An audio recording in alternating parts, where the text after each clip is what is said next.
India के nearly 90% workers को कोई भी सोशल सिक्योरिटी बेनिफिट जैसे कि pension, health insurance, fixed working hours, minimum wages, good working conditions कुछ भी नहीं मिलता।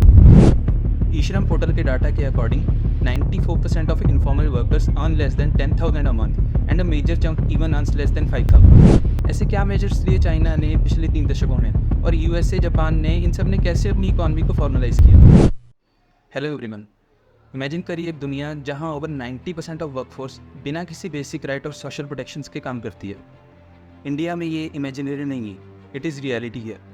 Welcome to the informal sector of India, एक बहुत बड़ा और अनरेगुलेटेड पार्ट हमारी इकॉनमी का, जो हमारे देश की रीढ़ की हड्डी की तरह है। पर ये कहाँ पाया जाता है, ये देखिए। इस पूरी वीडियो में मैं आप सबसे इनफॉर्मल सेक्टर पर डिटेल डिस्कशन करूंगा।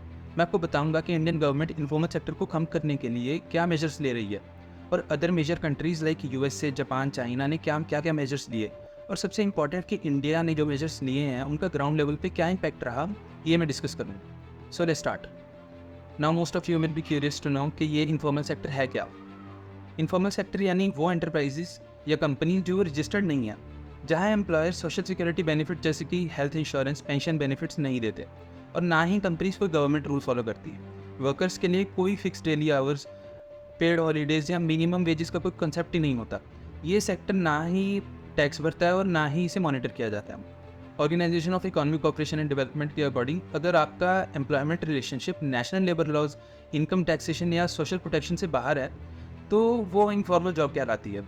इसमें रिटर्न कॉन्ट्रैक्ट्स नहीं होते, पेड लीव नहीं मिलती, और काम की कंडीशंस भी बहुत ख़राब होती है। इनफॉर्मल सेक्टर में आते हैं street vendors, artisans, home based small businesses, domestic servant जैसे वर्कर्स, और कुछ तो पूरी की पूरी इंडस्ट्रीज ही इनफॉर्मल सेक्टर की हैं। लाइक टेक्सटाइल इंडस्ट्री में नियरली 80% इनफॉर्मल वर्कर्स हैं। आईटी सेक्टर में 45 to 80% इनफॉर्मल वर्कफोर्स है। एग्रीकल्चर में तो 97% वर्कफोर्स इनफॉर्मल है। अभी आप खुद गेस करो कि ये इनफॉर्मल वर्कर्स कितना अर्न करते होंगे एक महीने का? 10,000 रुपीज़ से भी कम। 2021 के लॉकडाउन में गवर्नमेंट ने माइग्रेंट वर्कर्स का डाटा रिकॉर्ड करने के लिए एक ई श्रम नाम का पोर्टल बनाया, एंड ई श्रम पोर्टल पे रजिस्टर्ड 29 करोड़ वर्कर्स के डाटा के अकॉर्डिंग 94% ऑफ इनफॉर्मल वर्कर्स की मंथली इनकम 10,000 से भी कम है। अब आप सोच सकते हो कि कैसे ये 90% ऑफ इंडियन वर्कफोर्स और उनकी फैमिली सिर्फ सर्वाइवल पे जी रही हैं।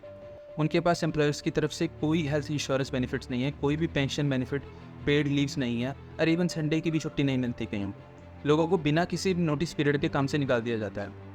अब ऐसी कंडीशंस रहेंगी तो जो ये पूरे देश में एक सिनेरियो चल रहा है कि don't go for government jobs, ये कैसे पॉसिबल होगा? कैसे यूथ की ट्रांजिशन इंडस्ट्री की तरफ पॉसिबल होगी? कैसे कोई पेरेंट जो रोज़ ये मजदूर की ज़िंदगी जीता है, वो कैसे अपने बच्चे को इस लाइफ का पार्ट बनाएगा? पेरेंट्स पूरी कोशिश करेंगे कि उनका बच्चा एक स्टेबल लाइफ जी, वो कुछ बड़ा नहीं मानते, बस एक स्टेबल लाइफ जो उनकी ज़रूरतों को पूरा करे। पहले तो पेरेंट्स को एजुकेशन सिस्टम पे तो यकीन था, पर अब वो भी धीरे धीरे कम हो रहा है। आप हर रोज़ एक ना एक न्यूज़ ऐसी देखते ही हैं कि degree holders and even PhD holders are not getting jobs. Average CBSE schools भी टियर 1, टियर 2 सिटीज़ में 10,000 से कम सैलरी देते हैं टीचर्स पे। लाखों रुपए डिग्री में लगाने के बाद जब 10,000 की जॉब मिलती है और उसकी भी कोई जॉब गारंटी या कोई जॉब सिक्योरिटी नहीं है, तो यूथ और पेरेंट्स गवर्नमेंट जॉब के इंपॉर्टेंस क्यों ना दें? अब चलते हैं ग्लोबल कंपैरिजन पे कि बाकी मेजर कंट्रीज़ में इनफॉर्मल सेक्टर का क्या स्केल है। जैसे मैंने पहले बताया कि इंडिया का इनफॉर्मल सेक्टर 80 to 90% वर्कफोर्स को एम्प्लॉय करता है और 45 to 50% जीडीपी कंट्रीब्यूट करता है। यूएसए में 8 to 10% वर्कफोर्स इनफॉर्मल सेक्टर में है, और ये 10 to 15% ऑफ जीडीपी कंट्रीब्यूशन करती है। जापान में यूएसए से भी कम 5 to 7% वर्कफोर्स ही इनफॉर्मल है, और 8 से 10% जीडीपी कंट्रीब्यूशन है। चाइना में 20 to 30% वर्कफोर्स इनफॉर्मल है और 10 to 15% जीडीपी कंट्रीब्यूशन है। आप सोचते होंगे कि यूएसए और जापान तो डेवलप्ड कंट्रीज है, बट चाइना तो अभी अभी ग्रो हुआ है ना पिछले 3 दशकों में। ऐसे क्या अलग मेजर्स किए होंगे इन कंट्रीज़ ने कि इनका इनफॉर्मल सेक्टर जो है वो इतना कम है, and majority workers formal sector में है, जहाँ उन्हें हर तरह के सोशल बेनिफिट्स मिलते हैं। सबसे पहले यूएसए ने जो मेजर्स लिए वो देखो। First one is tax credits and incentives. US government ने टैक्स क्रेडिट्स के थ्रू बिजनेसेस को इंसेंटिवाइज किया to shift to formal category. Second one is small business administration. उन्होंने ये एक सेपरेट डिपार्टमेंट बनाया to help small businesses in formalisation by guiding them by providing most of the services at one place. Third one is workforce development programmes. अब देखते हैं कि China ने कौन कौन से मेजर्स लिए थे। First one is state led industrialisation and urbanisation. इसके थ्रू गवर्नमेंट ने प्लैंड माइग्रेशन करवाई from rural areas to cities which led to mostly the equal development of most of the regions. Second one was special economic zones. उन्होंने बहुत सारे ऐसे special economic zones multiple cities में बनाए। और third one was digital economic integration and fourth one skilling programmes for labour. उन्होंने skill development पे बहुत ज़्यादा फोकस किया अपनी पॉपुलेशन। अभी देखते हैं कि जापान ने कौन कौन से ऐसे मेजर्स लिए थे to increase the formalisation in equality. The first one was life time employment system. Second one public health insurance and pension system और extensive and strict labour laws. इन कंट्रीज़ ने मेजॉरली स्ट्रिक्ट लेबर फोर्स और अपनी population को skilled करने पे focus किया। और साथ ही उन्होंने ऐसे स्पेशल डिपार्टमेंट्स बनाए जो कि बिजनेसेस को हेल्प करते, गाइड करते फॉर इनफॉर्मल कैटेगरी से फॉर्मल कैटेगरी में ट्रांजिशन करने के। अब देखते हैं कि इंडिया और इंडियन गवर्नमेंट ने अब तक इकॉनमी को फॉर्मलाइज करने के लिए और इनफॉर्मल सेक्टर के वर्कर्स की कंडीशंस सुधारने के लिए क्या क्या स्टेप्स लिए हैं। सबसे पहले एम्प्लॉयज़ और वर्कर्स के लिए जो मेजर्स लिए गए हैं वो देख। First one is PM Shram Yogi Maandhan योजना। इसके अंडर हर रजिस्टर्ड वर्कर को 60 की एज के बाद 3,000 रुपये पर मंथ की अशोर्ड पेंशन मिलेगी। इसमें बोथ वर्कर और सेंट्रल गवर्नमेंट 50-50 कंट्रीब्यूट करेंगे। Second one is labour codes 2020। इन्हें इंडिया के डिफरेंट लॉज जो कि लेबर सेक्टर को रेगुलेट करते हैं उन्हें रैशनलाइज करने के लिए लाया गया। इसके अंडर इंडिया के नियरली 100 लेबर लॉज जो कि मिनिमम वेजेस, लेबर की working condition, social security benefits, daily working hours से इन सबसे लिंक थे, उन्हें कंबाइन करके सिंप्लीफाई किया गया ताकि एम्प्लॉयर्स को इन्हें समझना आसान हो। थर्ड वन इज PM रोजगार प्रोत्साहन योजना। इसके अंडर गवर्नमेंट ने एम्प्लॉयर्स को और ज़्यादा एम्प्लॉयमेंट जनरेट करने के लिए इंसेंटिवाइज किया। Fourth one is subsidise food grains under national food security act. Fifth one E-Shram portal. इसके अंडर 2 लाख तक का accidental death and disability insurance की फैसिलिटी है। अब देखते हैं कि फॉर्मलाइजेशन के लिए गवर्नमेंट ने कौन कौन से मेजर्स लिए। फर्स्ट वन इज डिमोनेटाइजेशन जो कि 2016 में इंट्रोड्यूस किया गया। सेकंड वन GST 2017 में। और थर्ड वन डिजिटल पेमेंट्स। ये मेजर जो गवर्नमेंट ने स्टेप्स लिए थे मैं वो बता रहा हूँ। इंडिया ने ये सब मेजर्स लिए, ये तो बात बहुत होती है, बट इन मेजर्स का ग्राउंड लेवल पे असर क्या हुआ इसके बारे में कोई बात नहीं करता। सबसे पहले डिमोनेटाइजेशन पे चलते हैं। आपको याद होगा कि कैसे सिर्फ एक रात पहले ये बोल दिया गया कि कल से 500,000 के नोट्स बैन हैं। इसे कहा गया कि ब्लैक मनी को ख़त्म करने का सोल्यूशन था। चलो मान लिया, पर गवर्नमेंट ने क्या ये नहीं प्रिडिक्ट किया था कि इंडियन इकॉनमी जो कि 90% कैश पे चलती है वो किस लेवल पे इम्पैक्ट होगी। किसने असर सहा इसका? यही इनफॉर्मल वर्कर्स ने। जब इनफॉर्मल बिजनेसेस के पास कैश की कमी हुई तो उन्होंने बिजनेसेस बंद कर दिए। तो जॉबलेस कौन हुआ? ये इनफॉर्मल सेक्टर वर्कर। कौन लाइनों में खड़ा हुआ नोट बदलवाने के लिए? यही इनफॉर्मल सेक्टर। इन रियलिटी ये मेजर इनफॉर्मल सेक्टर को टारगेट करने के लिए लाए गए थे ताकि जो बिजनेसेस कैश में बिना किसी रजिस्ट्रेशन के बिजनेसेस चला रहे हैं वो फॉर्मल कैटेगरी में आ जाए। बट क्या ऐसा हुआ? GST जो कि 2017 में इंट्रोड्यूस किया गया था to transform India into a one single market and also to rationalize the taxation system of India. GST in itself is a very good solution, but ये सिर्फ वन साइडेड मेजर था to increase the tax base। और formalisation सिर्फ tax increase होने तक सीमित नहीं है।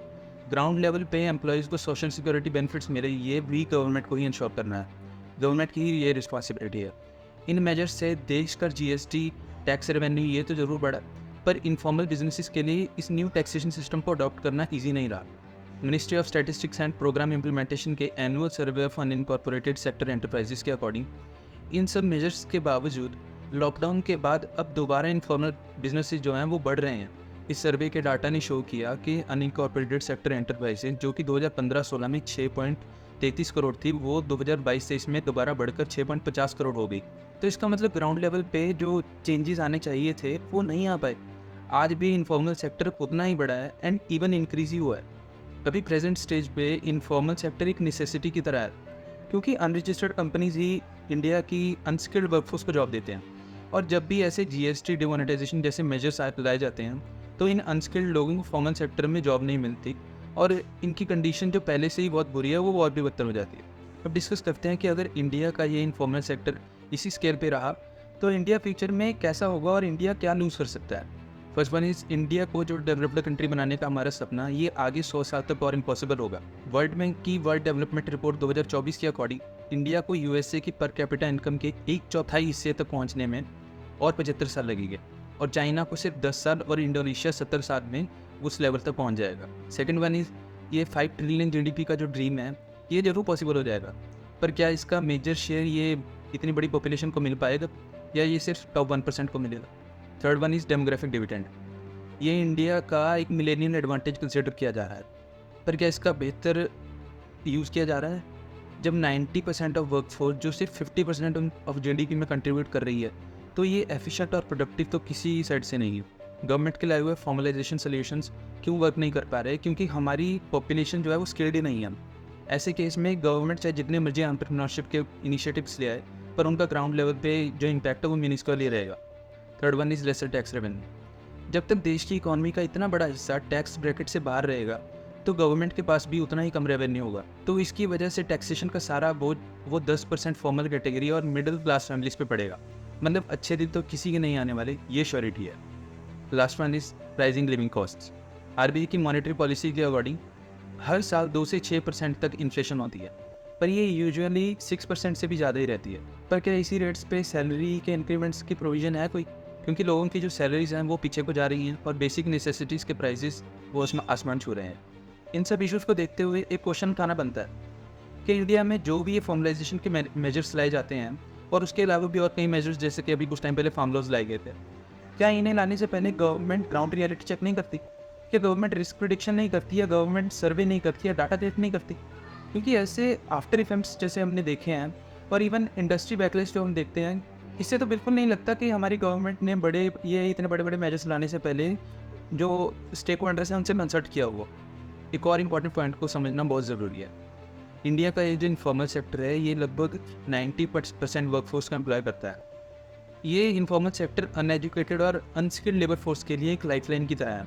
इस सेक्टर में करीब 500 मिलियन लोग काम करते हैं, जो अगर फॉर्मल सेक्टर में शिफ्ट ना कर सके तो उनका गुजारा मुश्किल हो जाएगा। जब 2017 में जीएसटी आया, काफ़ी छोटे छोटे और इन्फॉर्मल बिजनेसेस को फॉर्मलाइज होने में बहुत दिक्कत हुई थी, क्योंकि कंप्लायंस का जो बोझ था वो बहुत ज़्यादा था और उन्हें नए सिस्टम्स को समझने में बहुत मुश्किल हो।